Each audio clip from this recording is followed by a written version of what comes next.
હાલો, જય શ્રી કૃષ્ણ. આજે બનાવું છું તાંદળજાનું શાક. એકદમ મસ્ત સુપર ટેસ્ટી. જોઈએ રેસીપી.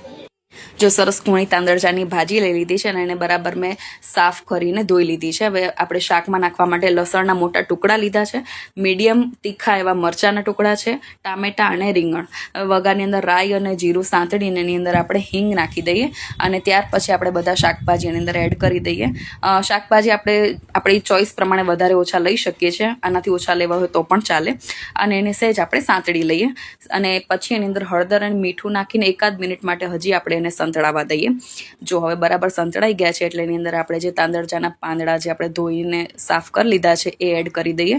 મેં થોડીક ડાંટીઓ રહેવા દીધી છે, સાવ એકદમ પાંદડા નથી લીધા, એ વધારે પૌષ્ટિક હોય છે. એટલે બસ એને આ મિક્સ કરી અને થાળી ઢાંકીને એને થોડીક વાર માટે ચડવા દઈએ. 4-5 મિનિટ માટે ચડવા દઈશું અને પછી આપણે સહેજ ચેક કરી લેવાનું. એના કલર પરથી પણ ખ્યાલ આવી જશે. હજી થોડીક વાર લાગે છે એટલે ફરી પાછું આપણે મિક્સ કરી અને થાળી ઢાંકીને ફરી થોડી વાર માટે એને ચડવા દઈએ.